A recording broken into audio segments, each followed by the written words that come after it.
Gujarati film જગતમાં વખણાઈ રહેલી film Lalo Krishna સદાય સહાય તેની ટીમ આજે સુરતની મુલાકાત હતી. આ દરમિયાન ફિલ્મના ડાયરેક્ટર અંકિત સખિયા અને કૃષ્ણનું પાત્ર જીવંત કરનાર સુહદ ગોસ્વામીએ દેશના અગ્રણી 360G બિઝનેસ કોમ્યુનિકેશન નેટવર્ક અને PR એજન્સી પ્રાઇમેશ મીડિયા પ્રાઇવેટ લિમિટેડની મુલાકાત લીધી હતી. પ્રાઇમેશ મીડિયાના ડાયરેક્ટર રંજના દેસાઈ અને નિતેશ દેસાઈએ બંને કલાકારોનું પરંપરાગત રીતે શ્રીમદ ભાગવત ગીતા અને કૃષ્ણ ચરિત્ર પુસ્તક ભેટ આપીને સ્વાગત કર્યું હતું. મુલાકાત દરમિયાન ફિલ્મની પાછળ રહેલા વિચારો, તેમની ટીમનું મહેનતભર્યું કાર્ય અને ફિલ્મ રિલીઝ બાદથી મળતો ઉષ્માભર્યો પ્રતિસાદ સહિત અનેક મુદ્દાઓ પર ખુલ્લી ચર્ચા કરાઈ હતી. અંકિત સખિયાએ જણાવ્યું હતું કે ફિલ્મ સોશિયલ મેસેજ અને આધ્યાત્મિક ભાવના સાથે જોડાયેલી હોવાથી દર્શકોનો પ્રેમ સતત વધતો જાય છે. અભિનેતા સુહદ ગોસ્વામીએ પણ દર્શકોની પ્રશંસા બદલ આભાર વ્યક્ત કર્યો હતો.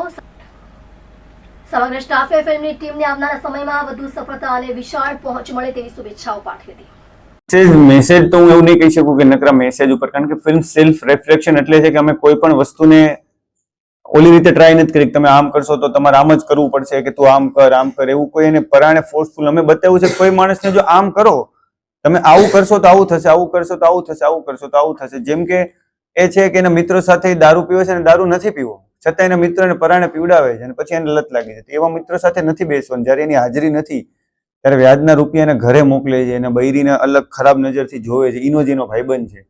પ્લસ કે જે છોકરીઓ ભાગીને લગ્ન કરે છે, આ છે તે છે, નો ડાઉટ એ હું કોઈ એવી વાત નથી કરતો લવ મેરેજ ન કરવા જોઈએ, આ છે તે છે, પણ જયારે એ 20 વર્ષના લોકો ભાગીને લગ્ન કરે છે, જયારે એનું છોકરો આવે છે, પછીની લાઈફ શું હોય છે, એના મમ્મી પપ્પાને છોડી દે છે, પણ at of the end family જ એવરીથિંગ છે. છેલ્લે એના મમ્મી પપ્પા જ એની સાથે આવે છે. એમ તો બહુ કેને કે નથી મેં જે ભાગે છે એની વાત કરી, નથી મેં એના મમ્મી પપ્પાની વાત કરી. વાત એ છે કે તમે સમજી શકો છો એકબીજાને.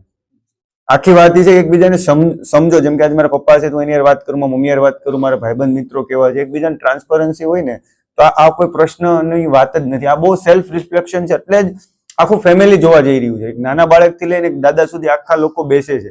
ઘણા એવા કિસ્સા થયા છે સાહેબ કે ફેમિલી નથી બોલતી, પણ એ લોકો ફેમિલી ફિલ્મ જોવા ગયા છે અને ફિલ્મ પૈતા પછી રડ્યા છે અને ફેમિલી બોલવા માંડી, સંવાદ કરતા થયા છે. તો આ એક વસ્તુ છે. મેં એક વિડીયો જોયો હતો કે એકદમ ઠંડીમાં બધા ટેમ્પામાં બેસીને તમને પ્રશ્ન કરું છું કે ઘણા બધા ચમત્કારો થયા છે. મેં એવું સાંભળ્યું છે અને ઘણા મારા મિત્રો મળે કે આ મૂવીના વિશે કેમેરો પડી ગયો હતો તમારા, પછી એટલે કેમેરો તૂટી ગયો હશે પણ કેમેરો. હા, એટલે રોજ સવારે ઉઠીને અમારે પરીક્ષાઓ આવતી હતી ને અમારે દરેક પરીક્ષા પાસ કરવી પડતી હતી, કારણ કે અમે બહુ બજેટ કન્સ્ટ્રેન્ટમાં શૂટ કરતા હતા. અમે જે લોકેશન પર જઈએ ત્યાં અમને શું કહેવાય કે ભાઈ અહીંયા શૂટ કરવામાં અમને થોડી ડિફિકલ્ટી લાગતી હતી, પણ રોજ સવારે એ પરીક્ષા પાસ કરવાની, પછી આખા દિવસમાં નાની કંઈક ને કંઈક પરીક્ષા આવે એ પાસ કરવાની. એટલે રોજ ચમત્કાર થતા હતા નાના. પણ આ જે કિસ્સો તમે કહો છો ગાય વાળો, એ તો બહુ બધી જગ્યાએ અમે લોકો કીધું છે કે ગાયની જરૂર હતી. મેં સતત મતતા હતા કે આ જગ્યા પર ગાય આવે, પણ જનાવરના લીધે ગાય આવતી નથી. પણ જે દિવસે અમે શૂટ કરવા ગયા એ દિવસે સામેથી 7-8 ગાયો આવી. ગાયો સાથે એક વ્યક્તિ આવ્યા અને એમને કીધું કે હું સાંજ સુધી અહીંયા જ છું, તમે શૂટ કરો, કઈ વાંધો નથી. એટલે અમને જે જોઈતું હતું એના કરતા વધારે અમને આ ફિલ્મમાં મળ્યું છે, કારણ કે અમારી કોઈ એક્સપેક્ટેશન નથી. હજુ સુધી જે આ ફિલ્મ અત્યારે જે થઈ રહ્યું છે એ પણ એક બહુ મોટો ચમત્કાર જ છે કે જે તે સમયે 3 સ્ક્રીન હતી આખા ગુજરાતમાં અને અત્યારે આટલી બધી સ્ક્રીન્સને આટલું બધું પ્રેમ મળી રહ્યો છે. એક ચમત્કારથી ઓછું નથી. આ બહુ અલૌકિક ઘટના થઈ ગઈ છે અને આપણે બધા એ વસ્તુના સાક્ષી છીએ. અને હવે સાંભળ્યું છે કે આ મૂવી દેશ વિદેશમાં પણ જવાની છે. એમ પહોંચી ગઈ અત્યારે 22 કન્ટ્રીમાં રિલીઝ થઈ છે લાલો. અને તમારા જો બારે અમુક મિત્રો હોય તો પ્લીઝ એમને કોન્ટેક્ટ કરજો, ત્યાં ફિલ્મ લાગેલી છે અને ખાસ થિયેટરમાં ફિલ્મ જોવે. હું તમારા માધ્યમથી એક વસ્તુ કહેવા માંગીશ કે ખાસ આ ફિલ્મને થિયેટરમાં જુઓ.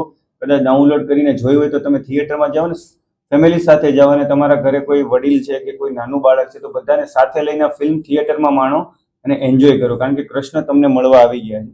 તમે પણ કૃષ્ણને થિયેટરમાં મળવા જાઓ. બીજું સર કોઈ મેસેજ આપવા માંગતો તમે? આપણે ગુજરાતી જનતા, ગુજરાતીઓ તો બધે જ છે, મુંબઈ હોય, દિલ્હી હોય કે અમેરિકા હોય, બધે જ ગુજરાતીઓ છે. તો તમે એ લોકોને, દેશ વિદેશના બધા જ મિત્રોને જે છે એમને શું સંદેશો આપવા માંગશો?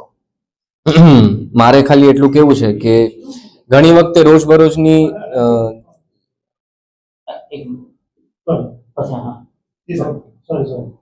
હા, ઘણી વખતે એવું હોય કે રોજબરોજની લાઈફમાં આપણે ભગવાન સાથે આપણા એક અલગ પ્રકારના સંબંધો થઈ ગયા, આપણને ફરિયાદો હોય કે એ શ્રદ્ધા થોડી ઝાંખી થઈ ગઈ હોય. પણ હું એટલું કહીશ કે આ ફિલ્મ જેટલા પણ લોકો જોશે એમની અંદર જે શ્રદ્ધા છે એ ફરીથી આવશે, જાગશે કે ભાઈ ભગવાન છે, ભગવાન સતત આપણી સાથે જ છે અને આપણે ખાલી સારા કર્મો કરવાના છે, સારી નીતિ રાખવાની છે.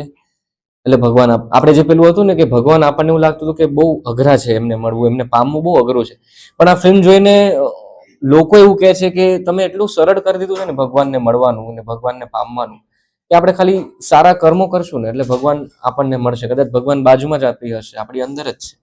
તો આ ફિલ્મ થકી આ અનુભૂતિ સતત થઈ રહી છે લોકોને. તો હું એ જ કહું છું, જે લોકોએ ફિલ્મ નથી જોઈ પ્લીઝ થિયેટરમાં જઈને આ ફિલ્મ જુઓ. જય દ્વારકાધીશ.